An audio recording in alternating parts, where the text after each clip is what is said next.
It is 1930. In India, a 70-year-old man decides to walk 240 miles to pick up a handful of salt from the ocean. This simple act sparks a revolution that brings down the largest empire in human history. Tonight, we unravel the life of Mahatma Gandhi, the man who proved that an empire built on force could be defeated without firing a single shot. He called his method Satyagraha, truth, force, and with it, he liberated 300 million people from colonial rule. How did a London-trained lawyer who once desperately wanted to be English become the Mahatma, the great soul, who showed the world a new way to fight injustice? Why did the man who united Hindus and Muslims in common cause die heartbroken, watching his beloved India torn apart by the very divisions he'd spent his life trying to heal? The man who died by an assassin's bullet changed the world forever. Martin Luther King would go on to study his methods. Mandela carried his books to prison. Every peaceful revolution since has followed the path he carved.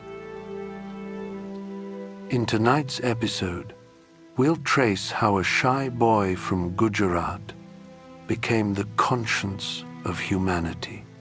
We'll discover why Einstein called him a miracle, why Churchill despised him, and how his assassination at a prayer meeting became the moment India truly understood what it had lost.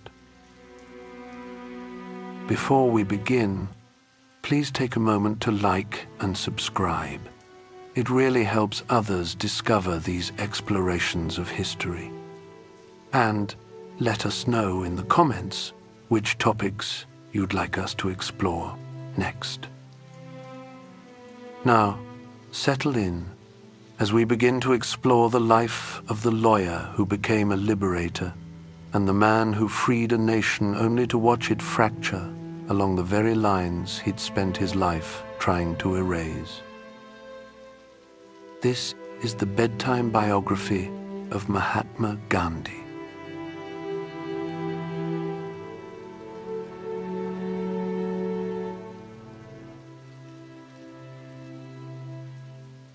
Chapter 1. The Formative Years in Kathiawar.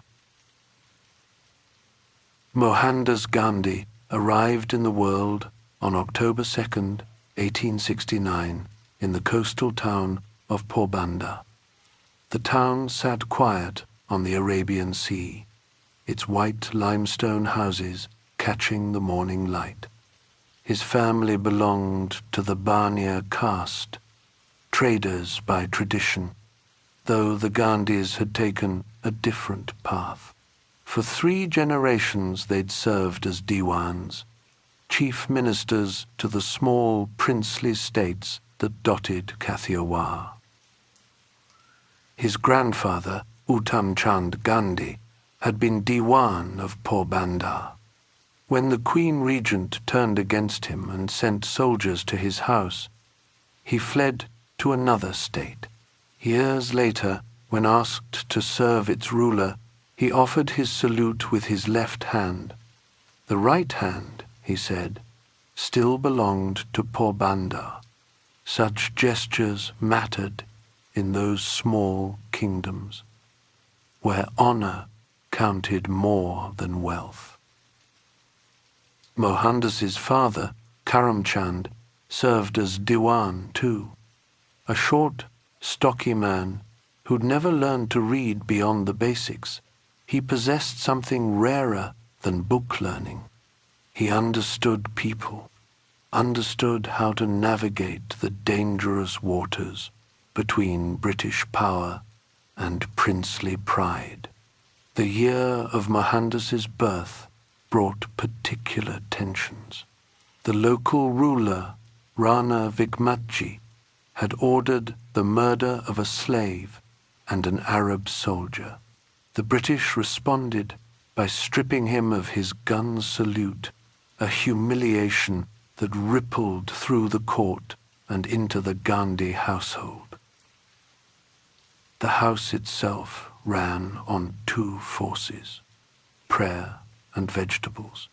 Mohandas's mother, Putlibai, belonged to the Pranami sect, which blended Hindu and Islamic elements in its worship.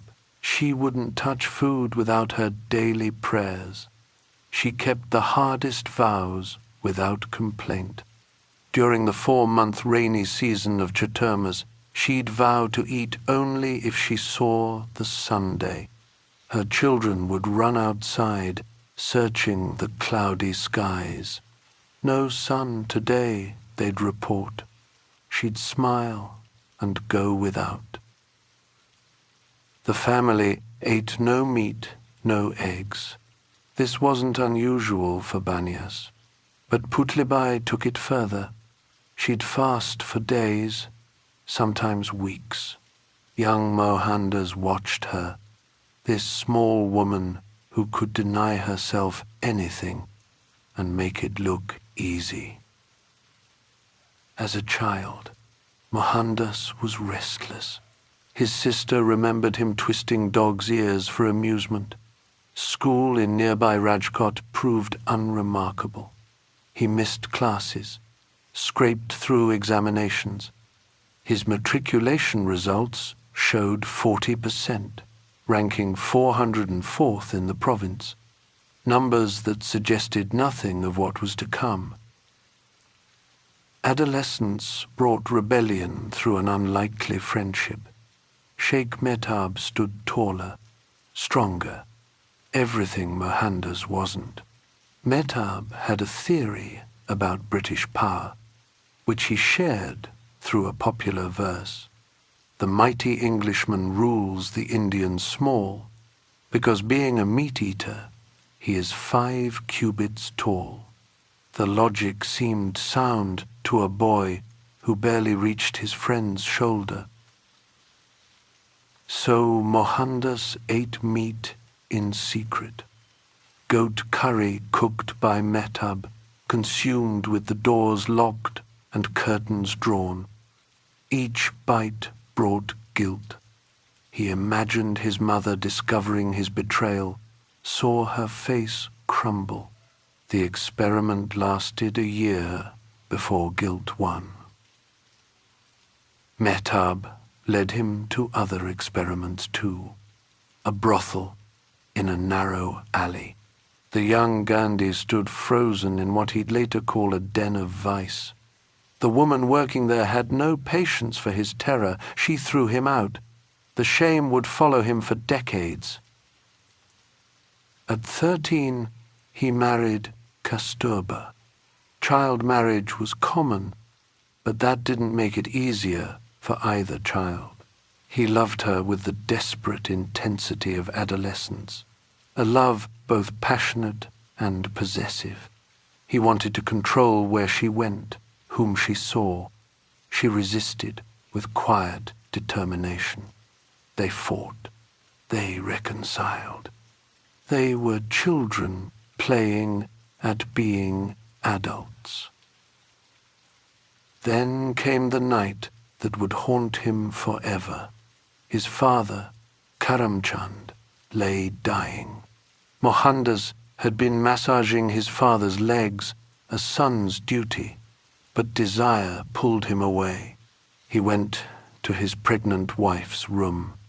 Minutes later, a servant knocked. "Your father has passed.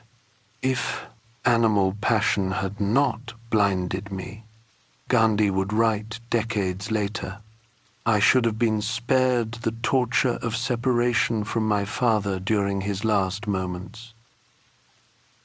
Kasturba miscarried weeks later. He blamed himself for that too. Carnal desire, he decided, had killed both his father's last blessing and his child. College in Bhavnagar brought only misery. The lectures droned. The other students came from different worlds. He lasted 5 months before returning home, another failure to add to the collection. The idea of London came from Mavji Dev, a Brahmin friend of the family. Becoming a barrister would take half the time of an Indian degree. With a London qualification, the Diwanship of Porbandar would be his for the asking. The elders of his caste gathered to forbid it. Crossing the black waters meant pollution, excommunication. But something had awakened in the boy who'd failed at everything. He would go. His mother extracted 3 vows before blessing his departure. No meat, no wine, no women. He swore to all 3.